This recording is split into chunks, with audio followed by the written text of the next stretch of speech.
Connecting the dots. Developers, attorneys, candidates, and corruption, oh my. Overdevelopment and expose. Welcome to this video. My name is Joshua Barry. Just a quick note about this expose regarding overdevelopment in Harford County, Maryland. This was created by myself, Scott DeLong, Josh Kozel, Lowell Sheets, and Christina Trotta. All of us put a tremendous amount of work into this, and everybody had a very, very large hand in putting all of this together. So thank you for watching this. Here we go. All right. So why is it you care about overdevelopment? Or excuse me, why should you care about overdevelopment? What is the underlying issue here? A lot of people have a lot of different reasons, but understanding your why is probably the single most important thing to understand about yourself regarding anything that you believe in is the why. So I'm going to jump right in. The 1,000-pound gorilla that nobody wants to point out in the room. Essentially, it's not, to me, it's not just the changing landscape where we have enjoyed the rural views and sounds that attracted many to move into this county, such as myself, and kept so many here in this county over the years. No, the 1,000-pound gorilla is far more than that. The overdevelopment isn't just about the valid concerns about changing traffic patterns and the destruction of our beautiful landscapes. Although those are valid enough reasons, you shouldn't need more than that. And with that, let me just pause here because it's important. Fear not to speak the truth, as it may be one of your last chances to do so. Speaking truth to power comes with a lot of drawbacks and dangers because those in power may want to target you. But what choice do you have? Once it's already done, undoing something is very difficult, and it may be too late at that point. Or the cycle to wipe the slate clean and get back to where you once were is much longer than doing something to prevent it from happening to begin with. So the 1,000-pound gorilla in the room is not the overdevelopment itself. It's everything that follows it once it's in place. And what am I talking about? Well, the obvious here, the thing that a lot of people don't really want to talk about because they're scared to, the changing demographics, which comes with the destruction of a county's culture, destruction of your morals that comes with the changing of your culture. Then with that comes increase in violent crime. And what comes with that? That's murders, assaults, property crimes, rapes, and the demoralization and destabilization of our core values systems that connect all of us and foster lasting peace between neighbors. And then the gaslighting that comes with it when they try to tell you what your eyes are seeing isn't actually happening. They try to tell you that, what you're seeing, that's not really happening, or they try to name call you into submission. But if you look at every major, large, and major medium-sized city in the United States, every single one of those cities enjoyed a relatively lower violent crime rate prior to the demographics changing in those cities. Look at the demographics and compare them to the 1950s and 60s. And, what you're getting today, you're getting Section 8 housing, rehabs, halfway houses, public transportation, et cetera.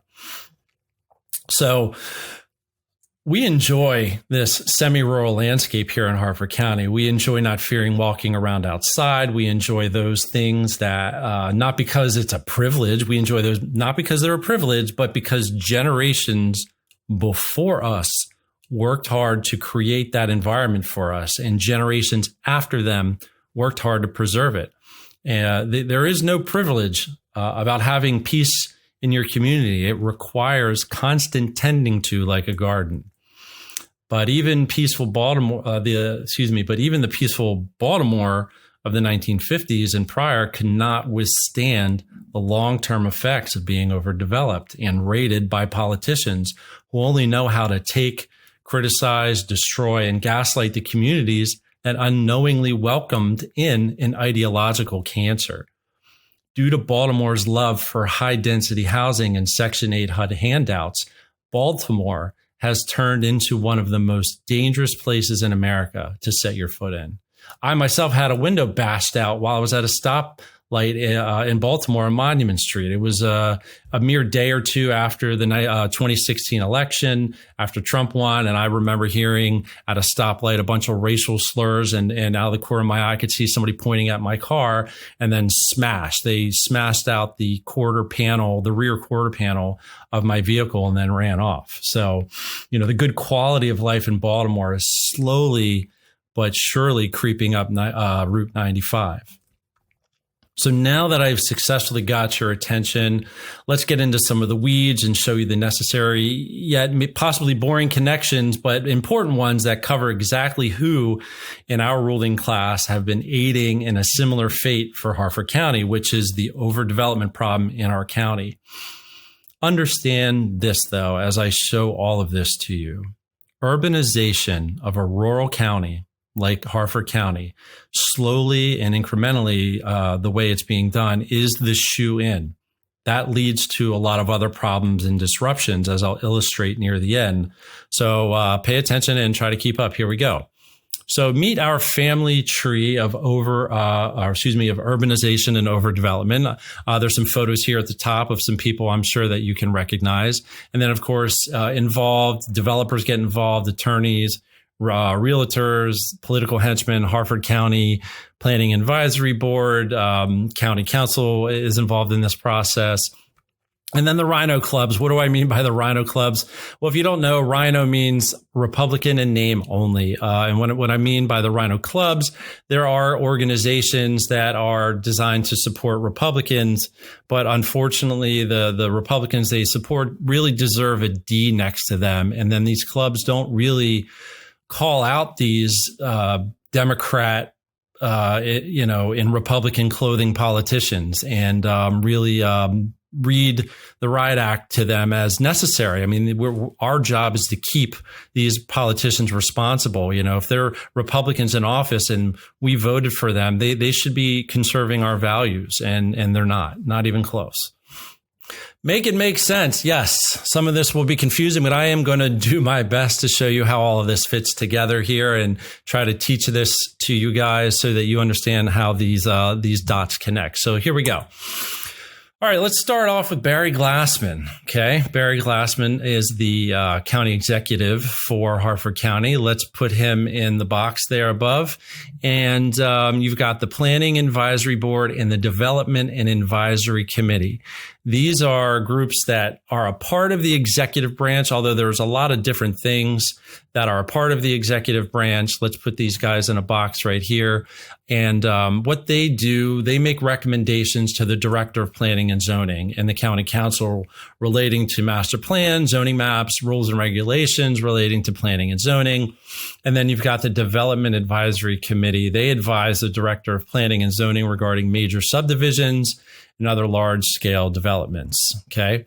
So and then the Director of Planning and Zoning takes this stuff to the county executive where they sign off on that. Glassman signs off on the recommendations given to him by the director vis-a-vis the Planning and Advisory Board and the DAC. Development Advisory Council I'll refer to as the DAC. It's just easier.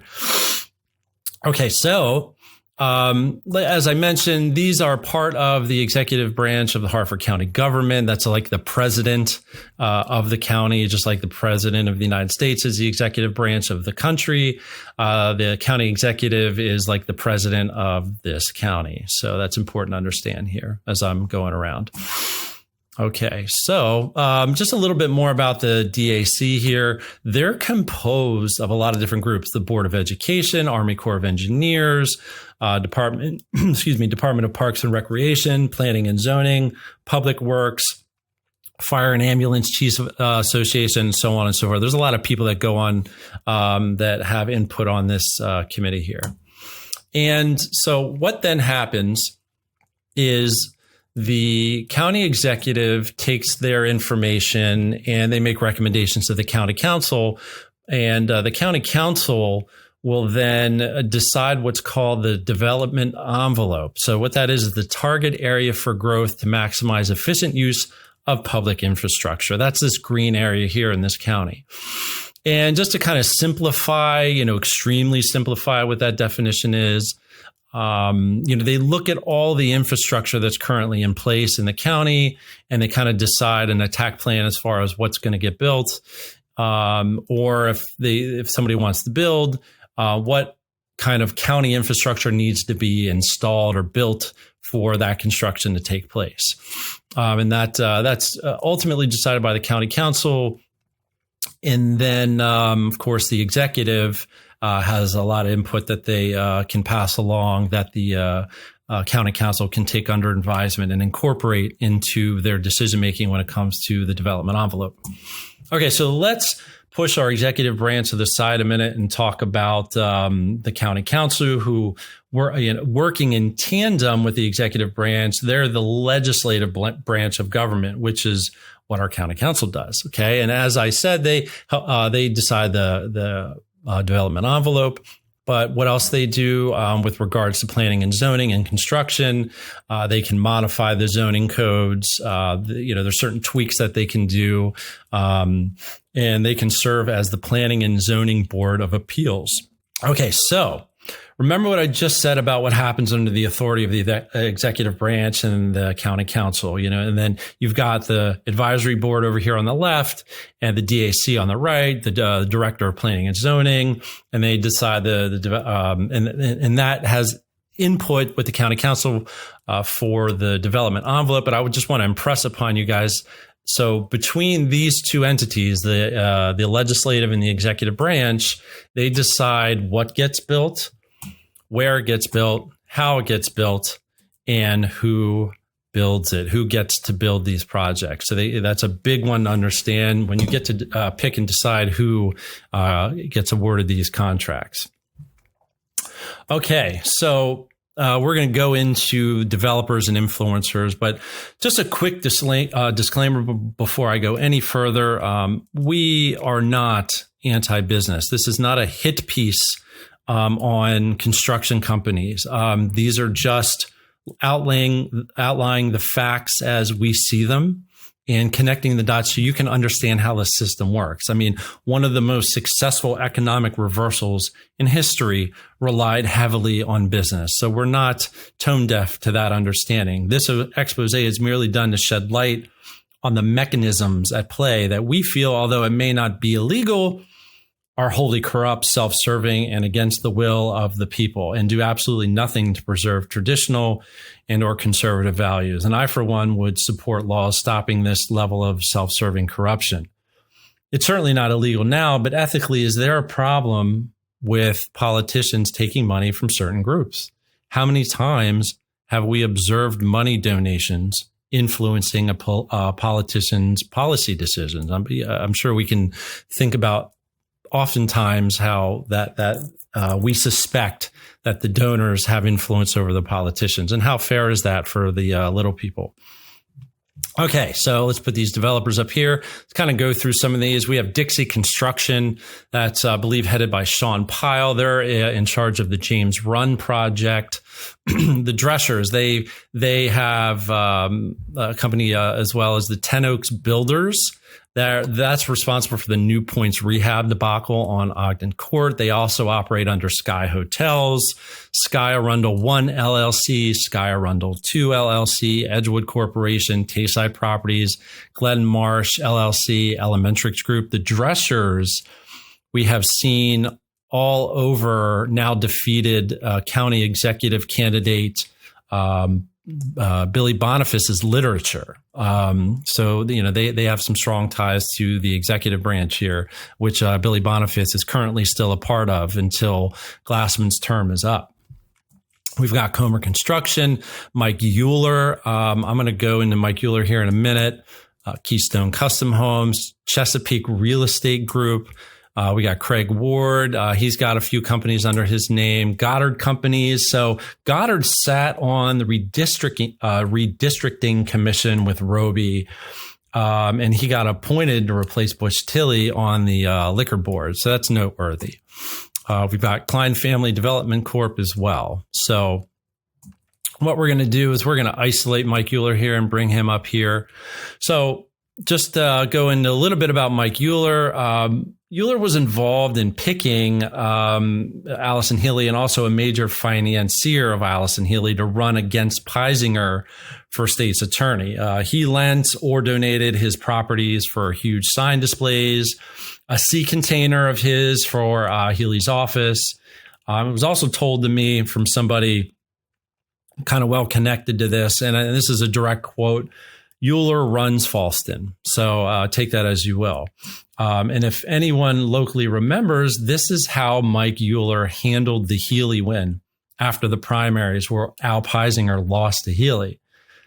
Just a quick disclaimer, though. Healy is running for state's attorney, which I believe her office has no influence over development, since that is an office that deals with criminal matters. So Allison, in my personal opinion, should be judged specifically for how she acts once she's in office and not for her association with Mike Euler, although that's something certainly to keep your eye on. I only bring Euler up to show and illustrate how powerful and influential developers can be and are in this county. There is a reason I believe that Euler got involved with this race specifically, which has to do with Peisinger's prosecution of Euler regarding an illegal act committed by Euler towards one of Euler's employees. It appears, at least from my perspective, to be a case of sour grapes.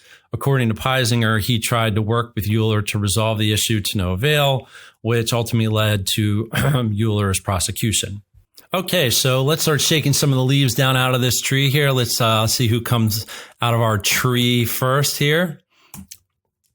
All right. Meet Joe Snee. As self-proclaimed on his website for Snee, Lutz, Helmlinger, and Spielberger, he is one of the leading real estate and development attorneys in Harford County. Okay, so he is a favorite attorney for developers because he knows how to get what he wants for the developer clients. He is also the attorney for Chesapeake Real Estate Group, which are the developers fighting against Perryman. He's also the attorney for Eva Mar, Continuing Care and Retirement Center debacle. And he's also on the board of the Presbyterian Home. Presbyterian Home is the company that is responsible for that project, the Continuing Care and Retirement Center. So these, that's certainly noteworthy there. He was also the attorney for Walmart Supercenter that was to be the 924 and Plumtree Road, at the location at 924 and Plumtree Road. That ultimately Walmart pulled out of. He's also the attorney for the James Run project. He donates to the county executive campaigns and county council campaigns as well. He donates to incumbent judges' campaigns too. So from my perspective, it seems that Joe Snee donates to both sides of the campaign. That way he has both sides of the street covered. He plays both sides. If you play both sides, you can always come out on top. It's just business, right, Joe? So we've got Mr. Snee over here as the developer's favorite attorney, but let's go back for a second and shake this guy loose. Let's bring him down in. Okay, so everybody meet Aaron Penman.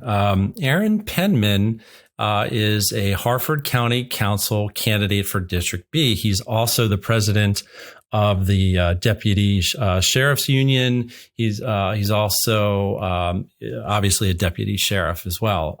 Joe Snee and his firm has donated lots of money to Penman, to the tune actually of about $8,000. So you also have developers financially supporting Penman, putting money in his coffers, and also Snee is Aaron Penman's campaign manager. So you got money coming from the developers, you got money coming from Snee. Snee is a campaign manager for Penman. So more about Penman here. Remember this screen here and the planning and advisory board on the left-hand side. In researching Penman, I found something interesting. Penman also sits on the planning and advisory board, which is an appointed position by the county council. But wait, there is more. Let's bring somebody else out of the tree here. Bring him down. All right, everybody meet Eric Roby. Eric Roby is the former chief of staff of the disgraced county executive John Leopold. John Leopold was prosecuted for campaign finance irregularities. He was also using Anne Arundel County Police to destroy signs of his opponents and also planting Leopold signs. The Anne Arundel Police, not Roby, the Anne Arundel Police were also acting as secret transportation for running him back and forth to his sexual trysts with his various mistresses. The Leopold office, on top of that, was also the subject of many sexual harassment allegations. And also Roby is Penman's campaign advisor. He's also his campaign advisor. Okay, so let's dig a little bit deeper into Roby for a second. Let's bring somebody down here. Let's get this leaf of the tree loose. Let's get this branch down. Let's bring him. This is Sheriff Gaylor. He is the sheriff here in Harford County. He created a position for Roby that never existed before in the sheriff's department. He created just for Roby. He acts as a liaison between the sheriff and the county council. I'm sure there's probably more to that position than that, but he created this with a salary of nearly $100,000. So Roby, Penman, and Gaylor are all quite intimately connected. And also understand that due to Roby's position in the sheriff's office, Penman, in terms of authority, works under Gaylor and Roby. Okay. All right, so back to Roby for a second. He's got a political side business called Insider Management Group, LLC. This is a political side business that he runs. So who has worked with Insider Management Group? We've got, of course, Penman, Butch Tilley, Chad Schroeds, Allison Healy, Pat Vincenti, the Harford County Deputy Sheriff's Union, which, as I said before, Penman is the president of, and Jessica Boyle-Sottles. We'll go to her in a second. Just from looking at just what these candidates, as well as some others around the county, has paid to Insider Management Group, LLC, just since January 20 of 2021, Insider Management Group has raked in, from our calculations, no less than $233,000. And I know that Roby works in other counties as well, as we've seen. And then another tidbit about Roby, he sat on the redistricting committee and attempted to redraw the district lines in favor of his candidate Penman that he acts in an advisory for, which is a huge conflict of interest. I don't know how that happened and how that was allowed to continue. There may not be a law against that, being corrupt in that way, but ultimately Roby's plan, I do believe, failed. Okay, so let's talk about Sottles here for a second. Jessica Boyle-Sottles, she is now the county council Republican candidate for District E. She had unseated Wagner in the primary and then will run in the general in November. She is a realtor who sells existing and new construction. So why is that something that's noteworthy? Okay, she's going to be on the county council. Okay, she has power there.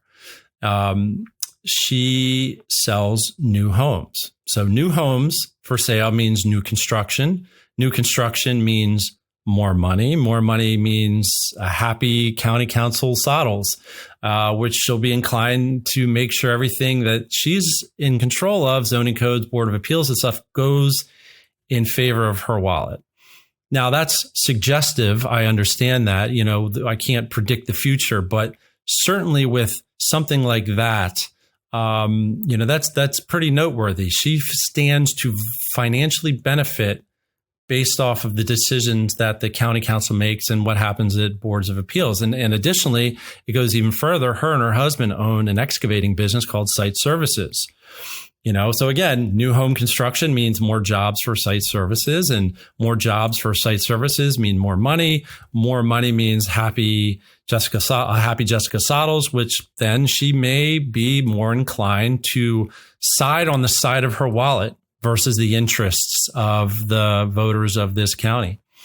Also, something noteworthy I found when digging around, I discovered that the local Harford County Realtors Association supported Wagner. They put their endorsement behind Wagner and not Sottles.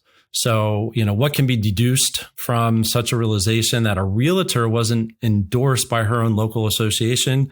I'll let your imagination go. I didn't get any official statements from the RA, so I just found that it was a very noteworthy realization. So, a little bit more about her. This here is a 192-page report that was prepared and shared with us. This is all of the donations over the years in this county that, I want to pause. I'm not sure if this is an exhaustive list. There's certainly nothing we found fraudulent on this list, but I can't say it's exhaustive. So it actually could be larger than 192 pages. But as far as this report goes, 192-page report of all the donations, or at least the ones that they decided to put in this report from developers that were given by developers to county council Harford County politician campaigns. Okay, so I want you to understand that. So in taking a look at this 192-page report, I found campaign donations by developers that she has received, which totals approximately $13,000 in donations since the start of her campaign. So I started poking around a little bit in this report, and I found, County Executive Barry Glassman was in here. There was 986 donations. I was not going to spend all the time adding up all those donations. I'm sure it's a monumental amount of money, more than the 13,000 that Saddles had. Billy Boniface, 567 donations from developers. And County Council President Pat Vincenti, he got 555 donations from developers. A little tidbit here, prior to 2014, Harford County was the only county in Maryland without a hotel tax. In 2014, a bill came before the council to create a new hotel tax. The proceeds of that tax were said to be meant to be used to promote tourism in Harford County. Now, who is on the council that owns a business who would benefit from this county's political benevolence? None other than County Council President Patrick Vincenti and his Decoy Museum in Havre de Grace. The Decoy Museum has gotten funds every year from the county via the proceeds that were generated. So every year since then, he's gotten $80,000 from our research that we found. Also, soon to be ex-Councilman Schroeds, he lost his race for the clerk of courts. But he was, transferring out anyway. He got 549 donations from developers. So I want to go back to Pat Vincenti here, Council President Pat Vincenti. He was chosen to run by the kingmakers in this county. He was approached. Who the kingmakers are, I don't know the exhaustive list, but I'm sure Glassman was a part of that. But essentially, the Good Old Boy Network approached him. How do we know that? Well, I just want you to listen to this quick video where Vincenti clues us in on how he got into local politics. Okay. We were approached about maybe considering the county council. At first, I thought, you got the wrong guy. It's not me. But then the more I got to thinking about it, the more I wanted to give back to my community, I thought. Okay, so I just wanted to cut that clip short right there. Notice he said when we were approached. That's very telling. The local establishment GOP network approached Vincenti. Now, here's the question. Is it fair to assume that one would be beholden to the ones that chose him? Is that fair? I think that's a fair assumption, or at the minimum, something to keep your eyes on and dig deeper into. Certainly our observations are the former, not the latter. So give a quick listen here again to President Vincenti talking about the HUD grants, because I want to spend a few moments on this. To all of our community partners, we continue to meet with our businesses, the health department, all types of community organizations, specifically the NAACP. I met with them the other day. Today, I had the opportunity to speak with representatives from both Senator Van Hollen's office and Congressman Ruppersberger's office in reference to HUD vouchers, but also the 715 connection at Woodley Road. We asked them to continue to keep us updated on all funding and available grant opportunities for these projects and others. So I will keep you informed as we learn more in the future. Thank you. Okay, so about the HUD grants here. So I want you guys to understand something. This is the implementation of decades of bad decisions that is leading to the destruction of Harford County. The old saying of, well, they have to live somewhere, right? You know, they gotta go somewhere. You can't be homeless, which is that's just a ruse. That's just not even valid. This is as invasive and destructive to a county like ours as lanternflies. It also brings an increase in crime that isn't welcome. Just look at the recent execution. Just look at the recent execution-style murder at the apartments at the low-income housing project at the intersection of Route 43 and Route 1 a few months back, committed by a Baltimore County man. You also have you're going to get increased congestion if they do have a vehicle, and when that happens, the next step will be to increase public transportation. Okay. You've got, this is a shot from Harford County, but, imagine as traffic gets more congested on these roads and public transportation increases, you're going to start to increase this to a point where you're going to start looking like little Baltimore, as far as I'm concerned. Okay. So more about the HUD grants. These grants go back to what's called affirmatively further fair housing. Essentially, when you take the money, when you take that HUD money, which is what Harford County has done and seemingly wants to continue to do, you're obligated to build low-income housing. Look it up.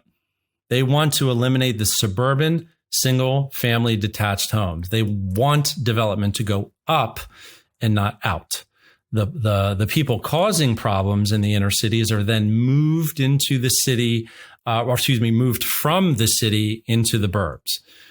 With this increased density, as I just stated, comes congestion and the demand for more public transportation. And then the crime associated with that metastasizes, and it's all downhill from there. From my perspective, the Harford County politicians don't seem to care. Maybe they live in the northern part of the county and they feel they will be unaffected. Plus the money keeps pouring into the politicians' campaign coffers via developers, nonprofits, et cetera. So it's an ugly cycle of destruction. Middle-class Harford County citizens seemingly are sacrificed on the Marxist revolutionary altar of progress, diversity, equity, and inclusion. They want all of you to be tricked into believing that it's racist to just want to live in a neighborhood without the fear of violent crime. That is the ruse. That is how they manipulate and gaslight you into behaving and accepting things that are absolutely unacceptable. So back to this. So in doing a rough estimate of the total donations in this report, just this report that we received from developers have seemingly over the years have poured roughly $3 million into Harford County politician candidate campaigns. And these all have come by developers and realtors. That's just developers and realtors alone. Okay. So now let's take a second. Let's talk a little bit more about the relationship between Penman and Gaylor. Just to reiterate something I said a few moments ago, Penman is he's a deputy sheriff, president of the Deputy Sheriff's Union, and Gaylor on the right here is the Harford County Sheriff. It's no secret these guys are quite friendly with each other. And why is that? Why should that be a concern? Well, Penman's going to be on the county council. He's going to be a legislator for the county. And with being a legislator inherently comes at times, not all the time, being in opposition to the powers that be, whether that be the sheriff or the county executive. Certainly you want to have a good relationship with these people. That is not to be ignored, but can he separate himself from the influence of the brotherhood? Police are a brotherhood. They need that brotherhood to survive. They are put in some rough situations. They put their lives on the line for us to keep us safe. The police are a very essential part of civilized society, and that's also not to be ignored or minimized. But when you're sitting on the council, you need to separate yourself from that. You need to not serve two masters. When you're on the council, your masters are your constituents. It's not the executive branch, and it's, certainly not, the sheriff. Because the sheriff in the county is essentially the most powerful politician in the county. There's a lot they can do. And if you have too much influence over the county council, well, does that go against the interests of the people in the county? So it's important to be able to speak truth to power. It's one thing to be able to stand up to your enemies. That is a courageous act, being able to stand up to your enemies, but it's an entirely different ballgame. It's even more courageous to be able to stand up to your friends when they're wrong. And here we have Penman in a photo with Boniface, Glassman, and Gaylor. And I get it, they're friends. But sometimes your friends are wrong. And especially in politics, you need to be able to say, listen, I love you, man, but what you're doing is wrong, and this is what our council wants to do to protect the citizens of this county, and I hope you go along with that. Does Penman have those guts? Can he act constitutionally, even if it's in opposition to the sheriff or the county executive? That's important quality to have when you sit on that council. And as a councilman, you're supposed to be a barrier. This photo here of an event. It says a lot when you stare at it. As a councilman, you're supposed to be a barrier between executive overreach, whether that's the executive of your county or the executive of the state, right? Because remember, the job of civil government is to protect the citizens' rights. That's it. That is their job. So if the federal level overreaches, the government is supposed to protect you from federal overreach. That's what the governor's job is at the state. That's what Hogan or whoever gets in. That's their job, is to protect my civil rights if the federal government overreaches. Now, if the governor of the state overreaches, then that's the county council's job to protect. And then the last line of defense is hopefully if the county council fails, that the sheriff steps in and says, I don't care what you guys did. This is unconstitutional, and we're not going to be implementing this.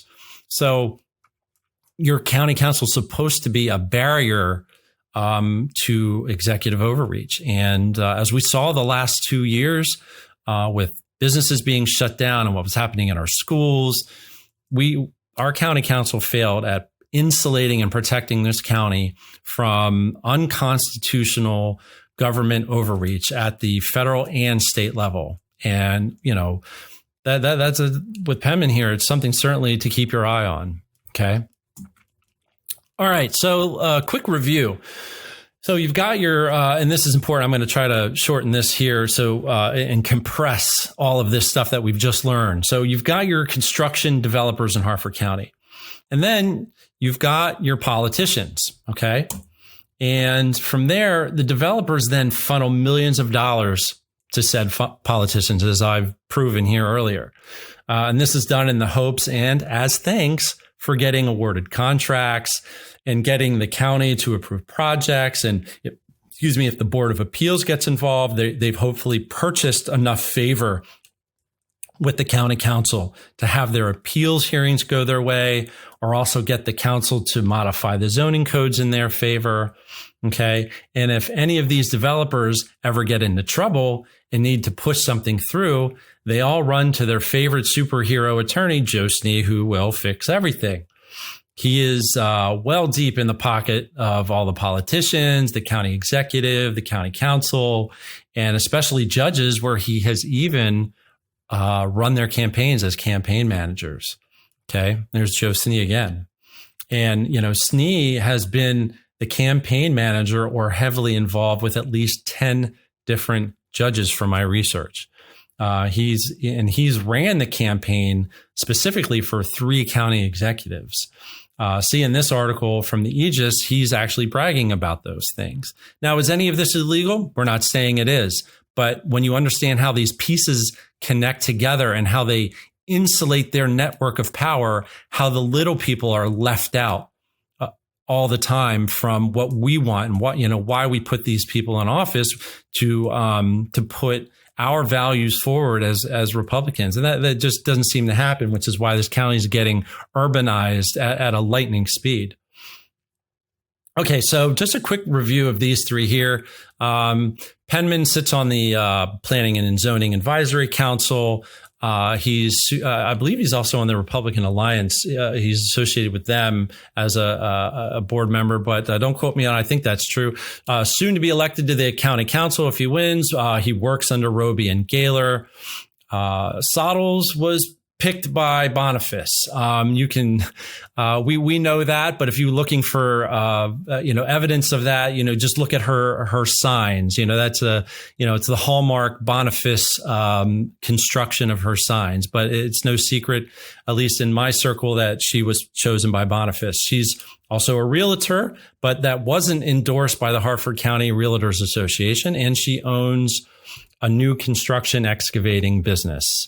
And has pretty strong ties to Dixie Construction. Vincenti, over 550 donations from developers over the years, done nothing to address the overdevelopment problem. And from watching him speak publicly, his mantra is, there's nothing we can do.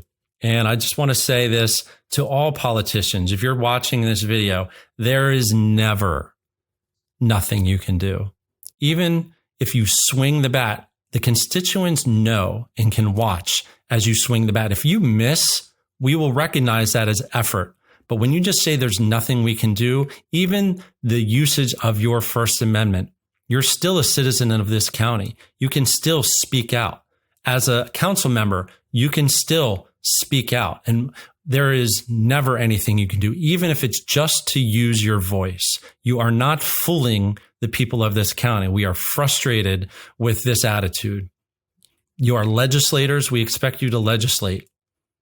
Your job is to protect our rights. That is the primary function of civil government. Enough about that. Thank you. So, moving on. How does anyone think, with it being so financially beneficial to them to not stand in the way of overdevelopment, that they will do anything to slow down or put a stop to the planned and systematic erosion of our county, which will invariably lead to a destruction of our rural aesthetic that we love so much, our culture, our politics, and our demographics? Besides the money being a factor for how and why these politicians ignore the fact that the path they are taking will inevitably turn our county into an urban nightmare. Not next month or next year, but easily at this rate, 10, 15, 20, 30 years from now. Who knows? This depends on the rate that this keeps increasing. But with that, the other factor really is, and we have to acknowledge it's just plain ignorance, which is why groups like ours, the We the People group of Maryland, we seek to educate because, I've come and many have come to realize that many of these politicians lack severe critical thinking skills to see into the future as to what they are helping create for future generations. Simply put, they don't understand the effect they have. They can't or won't see into the future 100 years.